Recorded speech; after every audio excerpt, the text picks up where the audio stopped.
Yuma, why did you make a pact with the death god? Well, it's because it told me that... Perfect calculations deliver perfect results. Huh? Well, you asked for it. MDA Raincode is a new game and IP by Spike Chunsoft. I guess it's not that new since I'm like 5 years late to most of my backlog, but better than ever, which is pretty much a detective's job.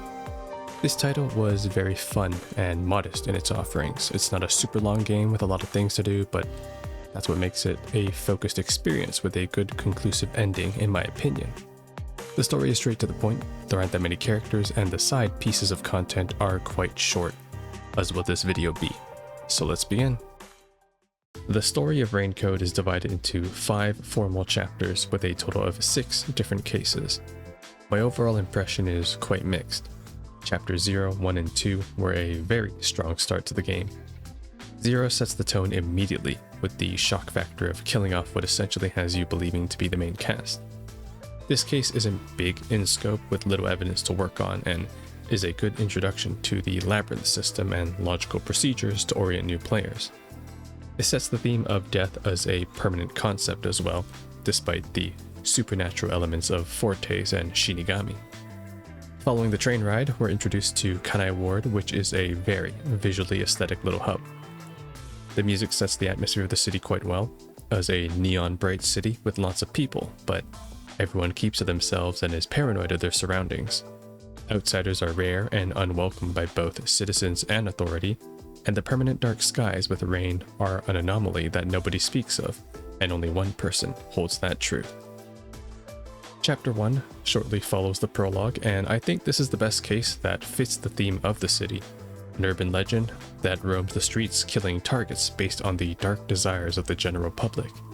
It showcases the darker part of the city, given the Nailman is essentially an enabler of murder. The scope of this investigation takes place all across town as well, making good use of the facilities around the city and unique scenarios as to how Yuma can narrow down the culprit's identity. Chapter 2 is my favorite chapter that has Yuma investigate the the Aetheria Academy. I really enjoyed this investigation as we got to do it under multiple perspectives leading to different pieces of evidence. Naturally, the scope of this case was exclusively within the school, but what I enjoyed the most about both this chapter and the first is that they're both independent to the main story's overarching mystery, which does a good job showcasing just how disturbing Kanai Ward is. Chapter 3 is my least favorite chapter and felt forced in regards to associating with the topic of homunculus, which is the only hint that Yuma's going on for most of the game. At the start of this chapter, the Nocturnal Detective Agency is destroyed, and yet Yuma helps out the Resistance despite never hearing about them before instead of searching for the others. I don't think Yuma's motivation to assist in this case would be so out of place if the Resistance or any of its members were mentioned before Chapter 3, but they just showed up as a convenient faction and started forcing themselves on Yuma, despite his own blatant insistence that he's not a master detective. This case also felt disorganized as the actual crime scene this time was very small, which translated to a short labyrinth with an obvious culprit. Case aside, I remain amazed that Yuma was able to once again not get arrested by the Peacekeepers despite this time being branded a literal terrorist. And now we enter Chapter 4, which is the prelude to the finale. The past 3 cases are pretty much just world building, with small pieces of information surrounding the city's secret slowly being revealed. This case has heavy story implications, but doesn't show all its cards. For me, this was a decent chapter, simply for developing Yuma's personality. So far, he's been following the WDO's creed and has expressed regret for his actions, but finding the culprit this time has demonstrated that he's developed his own will to not look away from the truth despite the attachments that come with it. The sequence of events for this case's execution were insane and calculated, making for a good use of Forte knowledge to piece everything all together. And finally, there is the lengthy Chapter 5. I have mixed opinions for this one specifically, as the investigation wasn't open-ended, but rather just a linear lore dump on everything. From the Blank Week mystery to the homunculus experiment cover-up, all the evidence for this case was gathered by simply walking around and talking to dead people. However, my biggest disappointment is that they didn't make use of any of our master detectives. There was a lot of potential to make use of each of our friends' fortes to investigate different parts of the restricted area, but it just didn't happen. Negatives aside though, I did enjoy the presentation of this labyrinth. This one showcased all the different environments from prior cases, and I enjoyed the overarching reveal of homunculus taking the place of humans and memory loss. The finale is quite bittersweet, as Yuma has developed a new identity despite getting his memories back, and with it a new creed that he's chosen to approach mysteries. Kanai Ward's secret is revealed to its citizens, and Makoto works towards opening up the city to the rest of the world. The game sets up a sequel quite nicely, with Kurumi potentially being the next protagonist, with the Book of Death accompanying her.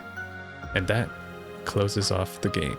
To conclude, I found the beginning and ending sections to be the game's strongest points. Solving cases around the city was enjoyable simply as is, and the weakest parts I found was trying to tie in Kanai Ward's secret to each chapter, as Yuma didn't really learn much about the overall plot until chapter 4. When it comes to our fellow detectives, I'm glad we got to pair up individually with each one for every chapter.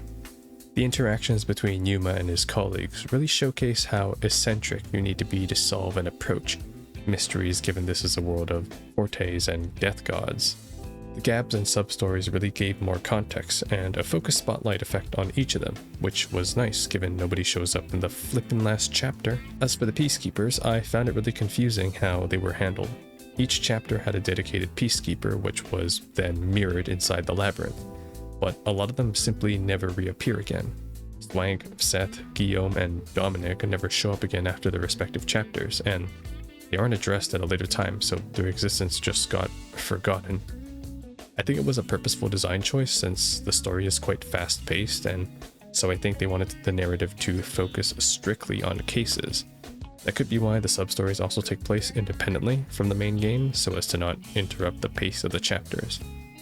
That being said, I did enjoy that you could interact with the case-related NPCs during request after their respective chapter. It gives each of them closure and made the world feel more lived in. And finally, we arrive at the game's functions. For those who have played Danganronpa, there are a lot of similarities when it comes to the labyrinth. And so for the most part, I didn't have to read many of the game's tutorials since a lot of it was intuitively transitioned. Brain code is very quick to put you into an investigation when a chapter begins, and the process proceeds quite quickly as well.